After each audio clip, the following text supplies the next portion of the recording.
Semi-recently, there was a big controversy in the world of Go.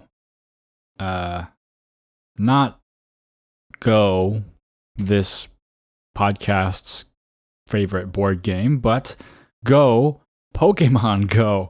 There was a Pokemon Go tournament, which is a thing now. I have not been in the Pokemon Go scene at all ever since we wandered the streets for the first time because we had a reason to go outside with our phones back when it launched. What was that, 2016, I think? Because I only know that because I covered it for the 10th anniversary episode of the Lisa Dole versus AlphaGo thing. And I think it was at the same year that Pokemon Go came out. But I just dabbled with it for like, I don't know, a year tops, and then I left. But I know there are avid Pokemon Go players, and it's come to a point where there are tournaments now. I didn't know you could battle each other in Pokemon Go, but apparently you can. But like I said, there was a big controversy a few weeks ago in Florida. There was a competition, and for the final matchup, the grand finale, it went down, and they're both holding their phones, and they're just kind of, I don't know how you battle in Pokemon Go, but they're battling each other, these two people, and it's tense. You could see the emotions are running high, and this guy named Firefly or something, I forget, Fire something, wins, and he's all excited. He gets up, does a fist pump, puts his headphones on the table, and shakes his opponent's hand. And that would be the happy ending version, but he was actually disqualified from the tournament for I don't know, really. I didn't look too much into the drama, but it seems that the reasons ranged from unsportsmanlike conduct with too much celebration, which I'll link the video, you watch it. It's not, it's very, I mean, I guess for a Go tournament, like as in Paduk Go, it might be considered a little bombastic. If you saw Koja do it, maybe there would be an outrage. But for a Pokemon event, I mean, this is very tame and mature, especially since he turned to shake his opponent's hand afterwards. The other reason being he threw his headphone down on the table and it disrupted the broadcast, ? Something like that. I don't know, but it was, I mean, it's pretty ridiculous. It reminds me of the whole Lidgate thing, and I actually forgot so much of the little technical details of Lidgate that I don't even know how to relate it to it, but these little technicalities kind of causing tournaments to go one way to another is kind of usually not so great, especially in this case where this player was not doing anything malicious. They were not trying, they were following the rules the best they can. They obviously got a little bit excited, but I mean, come on, like any interpretation of any rules, I mean, you put your headphones down on the table for a second, you don't expect to be disqualified from the whole tournament, right? Am I right? Wait, I don't know. I mean, because anyway, watch it for yourself and you be the judge. You're listening to Starpoint, the show about Go, not Pokemon Go, but there's an actual game called Go. It's just called Go, and this show is about Go fans away from the board. Go, otherwise known as Paduk in Korea or Weiqi in China, is a fantastic board game, and maybe it needs a little fist bump or two controversy to ignite the flames now and then, but overall we were pretty timid over here. We don't really pump our fists when we win. I kind of wish we did. I kind of wish we had some celebrations in the professional world, but it would be, I guess, kind of disrespectful. It's a very solemn game, you know? It's not a game where we shout or cheer for our favorite players. But that's not the topic of today's episode. Today, I wanted to talk about effort. I don't know what else to call it. Effort is elbow grease. I don't know. Is that better? Probably worse. But effort, as in concentration, focus, that kind of stuff. The extra human element of competing in a game of Go. And I want to clarify why we're talking about effort by introducing the other side of the equation, which is the foundational subconscious skill that you have underneath all that effort. And the question really is, well, how much of our game is decided by how hard we try to win at that game? And how much of it is decided by what we already know and basically effortlessly are able to do? And I think that's a very interesting question, and it has a lot of angles to go from. And maybe a good place to start to tackle this question is to maybe decide what exactly is effort. That's hard because, we hear the phrase lock in, right? When we're playing a sport or a game or something, you say lock in. Or even when you're doing something normal, like a task, your friend might tell you to lock in, to just focus and concentrate, don't screw it up, right? What are you supposed to do in that situation, right? What are you actually doing psychologically? I'm not a psychologist, so I can't really answer that question. But from my experience, we do have the innate ability to, quote unquote, lock in. We are doing a task haphazardly, maybe absent-mindedly, but if someone tells you, hey, lock in, you might actually change the countenance of the way you're doing that task. And what is that? I don't know. It's magic. But basically, we're just kind of like increasing our awareness, maybe trying to pay attention to more of our details. It depends on the task as well, right? If we're doing physical tasks, we might exert a little more energy, a little more force. If we're doing mental tasks, we might try to use our brain to think of more things. But there's also like reaction time, right? There's if you're trying to do things like, I don't know, let's say you're a goalie, right, in a game of hockey or football, and you're trying to block the ball, that you might be able to just heighten your awareness for a little bit to try to do a little bit better. And I'm sure that somebody who's trying to do that would do better than someone who is not trying so hard.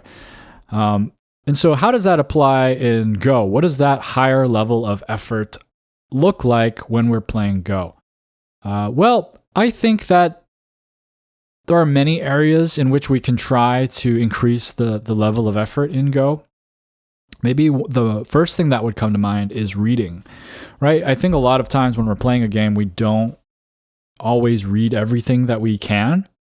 The diligence that is required to read out all the sequences, maybe we're lazy sometimes, and maybe we think we can get away with not reading as much, or we find something very difficult to read, so we give up halfway, and we just play something that we think works.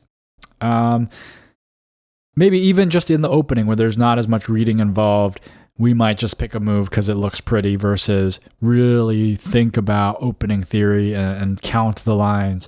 Also in the end game, there's a lot of effort that we can show in the end game where you can count out and calculate which ending Yosei move is more valuable than the other moves.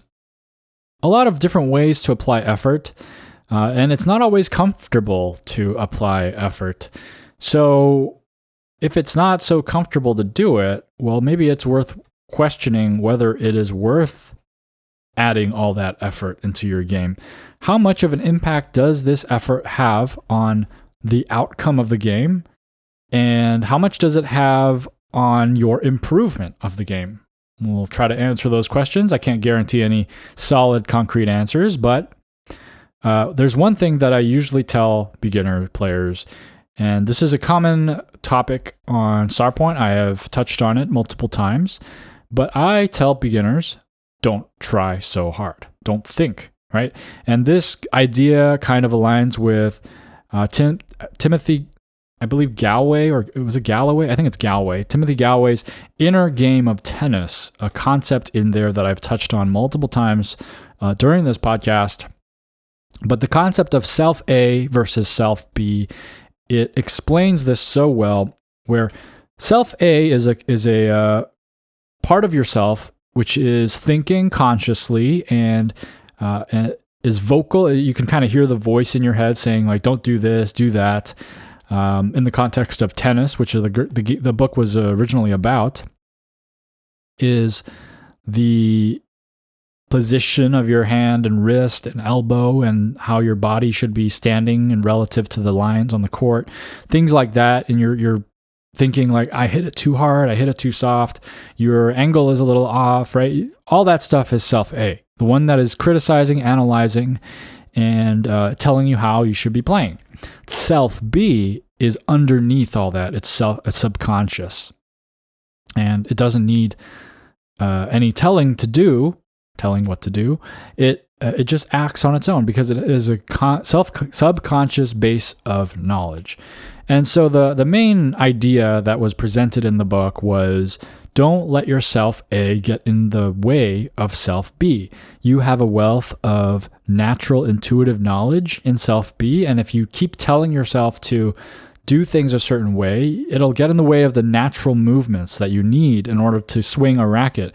And I think this applies to many areas, which is why this book has taken off not only in the world of tennis, but in many other games and sports as well. And I think it applies to Go in a way where if you can overthink what you're doing and you will lose out on what your intuition is telling you, then this is especially most apparent in the beginner stage.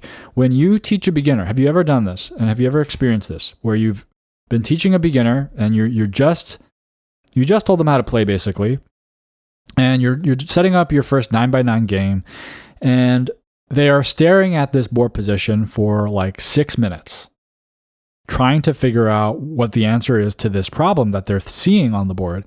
And you, an experienced player, are just kind of like urging this player to just make a move, just see what happens. Don't try to think too hard about what's going to happen, because what you're seeing as an experienced player is that they're just looking at a stone that is Atari'd on the first line, and it's just such an obvious thing for you because you've been playing Go and they haven't. And you just feel like that's something that you should be able to see right away, and it's not worth trying to figure out right now because you will eventually see it so clearly that you won't have to use any brain power at all. In that situation, I don't think your exertion of brain power to figure out that first line Atari and where that ends up is going to speed up your process very much. If you just play a few games and see that carry out a few times, you will realize, oh yeah, the stone on the first line, it's very easily Atari'd and easily dies. And that is one of the first early lessons that you learn when you are playing Go. And so this happens all the time where beginners find Go and they see it as a sort of logical puzzle rather than a long-term practice. And they are trying to figure it out, right? They're trying to figure out how this game works, and they feel like they can deduce what they're supposed to do. And it sounds reasonable, right? If it sounds reasonable because it's a logical game and there are logical conclusions to be made in the game, that if you were going to play a game like that, you can sit down, see the position, and then deduce what the next thing should be. But if you view this from a vantage point of someone who is a little more experienced, you see how silly this can look, right? You're looking at a very obvious life and death situation. That's a beginner life and death situation. Maybe it's a farmer's hat or something. And you see this player just kind of use 110% of their brain power to try to figure out how to live or die, or maybe they don't even understand the concept of life and death. They're just trying to see if they can capture something. Or even worse, like let's say there's something with two eyes and they're just trying to read it out to see if this thing can be captured. And they're just using, and this sounds silly to experienced Go players, like how can you spend like more than 5 seconds on something like that? You see the two eyes, you know it's impossible. But believe me, when you first start, these are not obvious things. And so you have players who come into the game and they try so hard to think their way into the game, when you should just kind of go with the flow for a bit, right? These things will come in due time. You will learn things and build upon that learning, and then eventually get to the point where, I know what that shape is. It's just it's a rabbity 6 or fishy 6, I like to call it. and that thing is dead, right? But it doesn't come until you have a few games under your belt. You kind of know how captures go, and you put some of that experience behind you, then things start to just kind of get clearer and clearer. But if you're just staring at this one position and like you're spending an hour trying to figure it out, maybe one day you do figure it out, but overall, you're not going to get anywhere. And so that's my usual newbie tip: is don't try so hard. Just keep, and that's really not just my tip. It's the tip of the entire community. We say lose your first 50 games as quickly as possible. And there's a reason for that, right? The nature of this game is that it allows you to build a subconscious foundation of skill that allows you to enjoy and play the game. So there's the argument for why you might not want to try it. But does it extend to the later levels? Or is it just a newbie thing, right? How much does this actually hold true? And that might be like kind of debatable for people. If you are a stronger player, you might be like, well, yeah, I mean, you don't have to think much when you're a beginner because you're just kind of getting the foundational knowledge that you need, and just recognizing Ataris and things like that. It obviously requires experience, but later on you really do have to think in order to win your games. But I will present to you another example that is at the highest of levels. If I were to play a game against Shinjin Saw and I was at maximum capacity and I was like, my brain was like, it was the best day I had in Go, and it was like, I'm the best today than I ever before, and my focus is crazy and nothing escapes my attention that I'm capable of seeing. Shinjin So, although I am on my A game, could beat me half asleep. He could beat me maybe without even looking at the board. He could beat me making 30 mistakes. He could beat me with his hands tied behind his back. So what does that say? Right, my effort level is not moving the needle nearly enough to even touch Shinjin So's base 0 effort level. So that means there is something to this subconscious skill thing, and it's starting to look more like an iceberg, where the tip of the iceberg is the effort that you exert, and then the underneath in the water, that huge portion, is your subconscious skill and what you've learned through experience. This extends to other professions and endeavors as well. Like, imagine a well-trained concert pianist. They could probably just phone in their performance and just play a piece that they know and play it super sloppily and carelessly, and they would sound amazing. It would sound pristine to us, at least. And maybe their teacher would raise an eyebrow and say, why is your timing off? Why is your rhythm like this? Why is it not flowing? Blah, blah. They may have a laundry list of critiques for them, but to anybody else, and as a musician, if you're a musician, you kind of know this experience as well. Where if you have practiced something enough, you start to see all your flaws in it, and you may not like it. You may not like the way you play it, but then you show somebody who doesn't know anything about music, and they're astounded, right? They're like, how do you do that? That's amazing. That's more than I could ever dream of doing. And that's kind of how it is. And on the other side, right, if you look at an amateur, at amateur levels, actually, just the entire population of amateur players, and you look at maybe a 16Q, and then you put them up against a 5Q. Excuse me. If you put them up against a 5Q, 5Q could probably beat the 16Q with his eyes closed, right? Like, no matter how hard the 16Q tries. And there is this incredible distance between skill levels. The question being, how much does that extend to, right? If you set up 2 7Qs, I would assume if they're exactly equal in skill, if one person tries their hardest and the other person doesn't try very hard, the person who tries hard is going to win, right? That's just logic. That's just common sense. But does that apply to a 6 and a 7Q? Can a 6Q trying so super hard versus a 7Q trying average amount Does that make the 6Q kind of a 7Q? Are you able to effort your way into an entire Q rank? That's a question. And is it worth it, right? Like, imagine you're only a 7Q because you try hard. And if you don't try hard, you're an 8Q, right? That means that for every rank above, you're going to have to do that. You're going to keep this entire intense level of effort up, where your friend is maybe one rank below you, but isn't trying so hard and is progressing at the exact same rate. I don't know. This is all theoretical, so I don't really know what the answer to it is, but the more I think about it and the more I play with this idea, it seems to me that the more important thing is the foundational subconscious level of learning and knowledge that you have as a Go player that matters much more than the amount of effort you put into each game.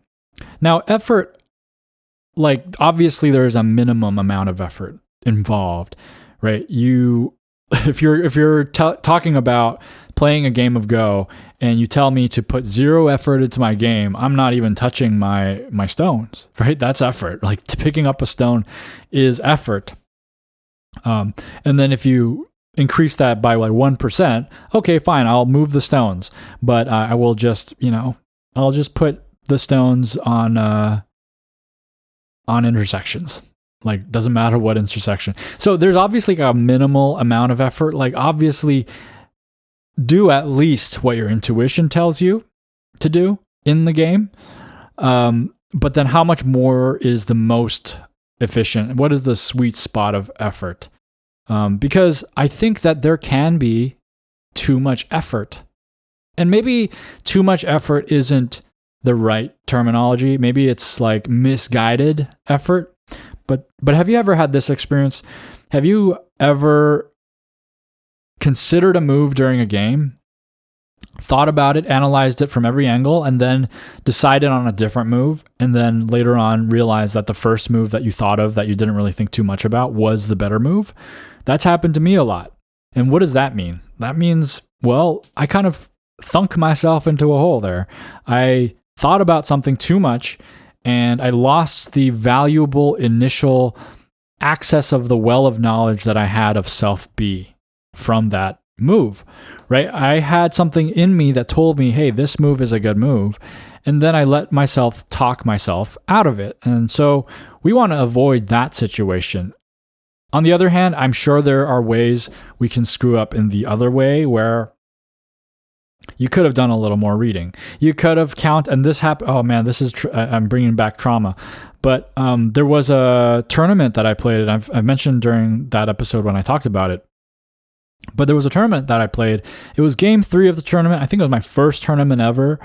And I was tired. It was it was a long day, and I'd never done a whole day of Go before. I don't think I'd played that many games of, like, especially for sure not over the board games of Go before. And at the very end of the day, I'm just so beat. I'm like, we're almost done with this game, and we're at the end game, and I'm just phoning it in at this point. And I'm just boom, boom, boom, boom, boom. Let's play the end game. Let's finish this game up.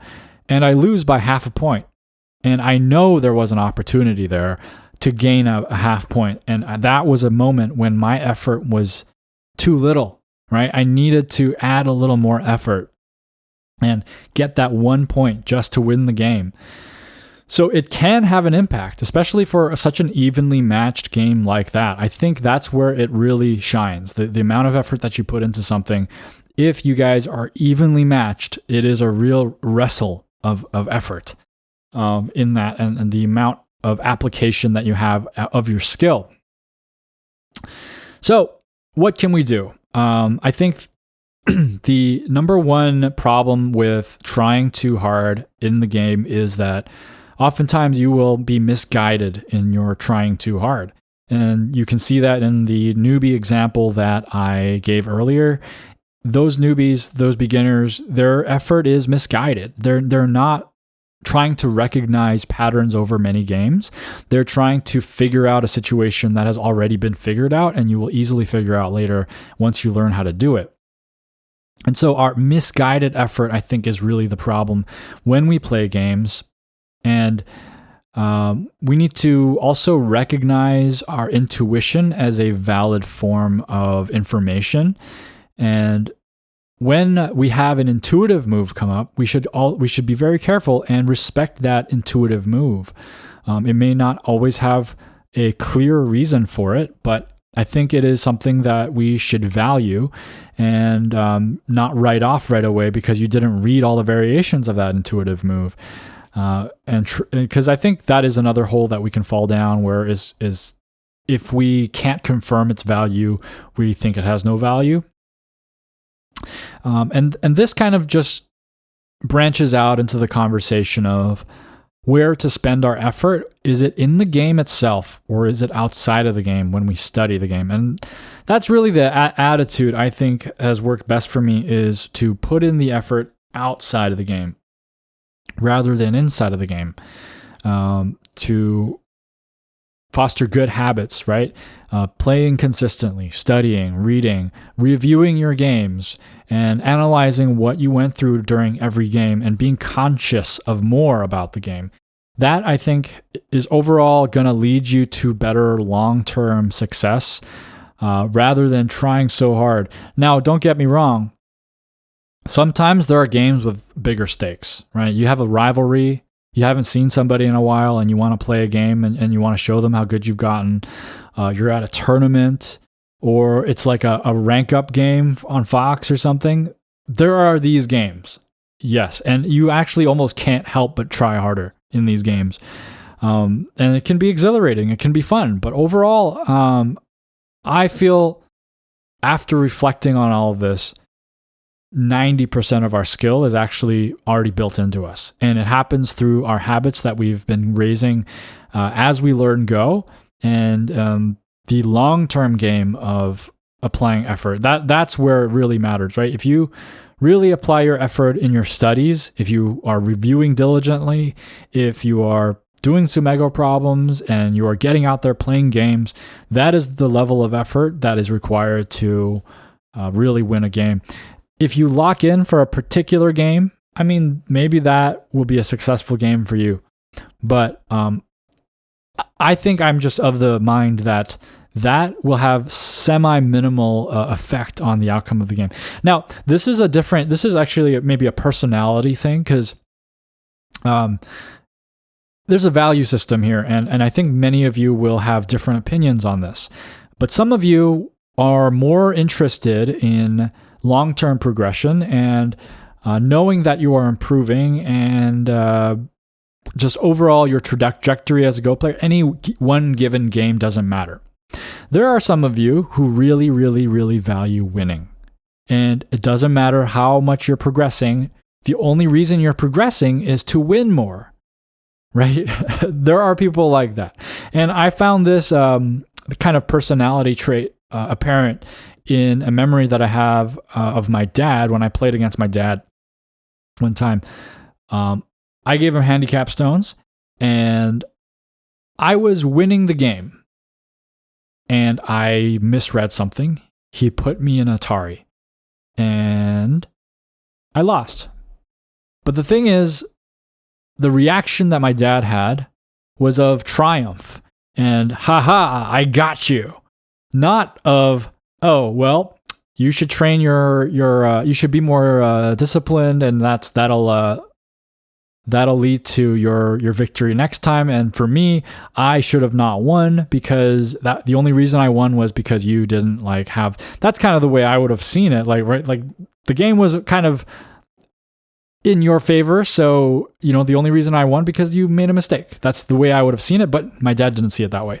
My dad saw it as, haha, I won because I didn't make that mistake. You made that mistake, right? Not to say that he said all this, but the way that he reacted, it kind of gave me that impression. And so I thought, well, that was interesting because, for me, I have comfort in the knowledge that I was good at this game enough to be in a winning position and lose the game only because I slipped up. My dad was more like, it's important that I won. and that was the point of the whole encounter, right? So there's different philosophies about approaching this game. And the whole thing, I mean, the whole question of effort, it really depends on how you approach the game and what you really value. But for me, I'm a long-time learner. And I think most of us are. I think in the Go world, most of us are. The ones who actually are really successful are the ones who care. I think this is also just a theory, right? I'm not trying to say this as fact, but I think the ones who are most successful are the ones who do care about winning every single game. But it's just, I mean, that's just too much mental load for us lowly queue players. I mean, we cannot expect that, and we're going to just kind of be very depressed, I think, if we try to do that. And that's why maybe most of us don't do that. But if you look at, I feel like a lot of the top players of any game like Go or chess, they like this. They have this, like, I gotta win every time, because if I lose, I will crash out kind of mentality. But anyway, those are some thoughts about effort. I'm very curious to hear what you guys think as well. I think you can kind of get carried away with reading and Go and trying to figure stuff out, and I'm trying to tone that back. I've recognized that I do this, and I kind of pay too much attention to areas without looking at the big picture. So I'm trying to balance my intuition versus my reading, and play in a way where I am listening to my intuition. I am listening to my kind of relaxed self be more and more. Without trying to be lazy and disregard the importance of reading out situations. But it's important to be balanced here. I think there's that two-sided thing where you can get a little too over-analytical versus you can get a little too hazy and floaty with your intuition and not really delve down into the specifics of things. And Go requires that unity of the brain from that abstract to the specific. And that is why it's such a beautiful game. It just really nothing like it. It's really great. Now it's time for the DDK Advice Corner, and the tip of the day is extend for strength. Now, if you're playing a lot of knights moves, hanes, one-space jumps, you might end up a little thin, a little weak, too many cutting points. It might be good every now and then to extend when your opponent touches your stone. And extend means just putting a stone next to your stone. It is a very thick and strong shape and can help make your overall presence known. The risk, of course, is being a little too slow sometimes, but I think it is a fantastic move to use. It's a great shape move. Extend for strength. And now it's time for listener mail. Blight Runner says, I came across Jonas Welticke reading dojo and seminar. Reading dojo, that's cool. And on his side, also the visualization exercise. So there's a couple links shared by Blight Runner, so I will share those in the description. He is a very unique and generous person. I bet an interview with him might be really worth the effort. Maybe he reveals how he came up with the visualization exercises. I'll have to check that out on my own time. Visualization exercises, that sounds very interesting as a way of training yourself for Go. I actually tried something like this a while back, and I wrote about it. And maybe I'll share it with you guys eventually. But it was like, I had this theory of like training your Go reading because I don't know if it was based on this, but I noticed that you can think about Go positions without looking at Go positions, and it actually is more efficient. You like my friend, or rather arch rival and nemesis Akira Toya, mentioned one time that commenting about strong players, when they read out a sequence on the board, they look away and they think in their head like that. And ever since then, I've been conscious of that. And sometimes when I solve Sumego problems, I notice that it helps to just put it all in my brain and just think without looking at the actual position. And based on that, I had come up with some kind of mental reading like exercise or something. I never really followed through with it, but it's an interesting theory, and I'm curious about this visualization exercise this person has. So thanks for sharing, Blight Runner. Martin writes, I played Go outside with friends in the lawn. That turned out to be really cozy. When you are outside, you don't take the results that seriously. Yeah, that's true. Like if you had the sun kind of shining and the wind, the breezing or whatnot, and you're just putting down the stones, it's very relaxing, very peaceful, and you're just kind of like, well, this is Go. I've played outside maybe a couple of times. I think both times with my wife. I'm wondering if I'd ever played outside with anybody else. Can't think of I wouldn't be surprised if I did, but I can't think of a specific situation right now. But yeah, it is very cozy in the outdoors. It's a very nice way to enjoy Go. Sometimes that is a great way to enjoy Go, just to be relaxed and just put down some stones and then just play a game outside with Mother Nature. It's great. Thanks for writing in, Martin. Sadaharu writes, I don't think Go has ever been cozy for me. I did try to play casual games, but even those games turn into serious games since I do not want to lose or play lousy moves. Pair Go or Ren Go can be cozy when they're not tournament games. Wow, tournament? Have you done tournament Pair Go or Ren Go? Because that sounds it actually sounds very, maybe even more intense, because you have like somebody you need to show up for, and then you have this like dynamic between you. It depends on who you are playing with too. Many people say that playing on Fox is too stressful because the players there are too aggressive, whereas if you play with an old Japanese player, the game may be so peaceful that you feel good even when you lose. Oh, that is one of the things that's cool about Go, that can happen, where you play a game and you feel great even if you lose because of the way they were so gentle with you. Trying to play a cozy game is like trying to play StarCraft at low APM. It may work especially against players of the same level and below, but the chances of it working against players with high APM are low. Love the StarCraft mention here, and I'm trying to think of like how can you possibly make StarCraft cozy. I think the only way to make StarCraft cozy is if you play the mini games instead of the actual main game, because the main game you really need to get on it. Yeah, I don't know. I mean, yeah, StarCraft is not a cozy game. StarCraft is like the most uncozy game out there ever. I think that playing on Fox is peaceful. It feels, I already expressed, I think, this in the other episode, but the fact that I can't really communicate with the other player, and then I get this vibe from Fox that people are just playing on their phones or something, and like it just doesn't feel like very high commitment, and it just bleeds over to me, and I just feel like, oh, it's just like an arcade feel is what I always say about Star Fox. All right, thank you for your writing-ins, all of you, and Sadaharu. The question of this week, do you think it makes a big difference whether you are applying a lot of effort or not? Do you have any experiences where you didn't try hard enough, or you tried harder and the outcome seemed to have changed? Can we even know such a thing? What do you think about this whole topic? If you want to share your thoughts, leave a comment wherever you found this episode, or email me directly at starpointpaduk@gmail.com. That's starpointbaduk@gmail.com. If you're a YouTube listener, I would greatly appreciate a like and a subscribe. If you're a podcast listener, reviews and ratings also help. You can also give me a follow. A very special thank you to James B., Brendan S., Tristan, Jeff H., Tyraniton, and Andrew P. for supporting Starpoint. If you want to support the show in any capacity, you can go to ko-fi.com/starpointpaduk. That's KO-FI, or check out the Starpoint store at store.starpointpaduk.com. And don't forget to come on over to the Discord. You can find the link in the description.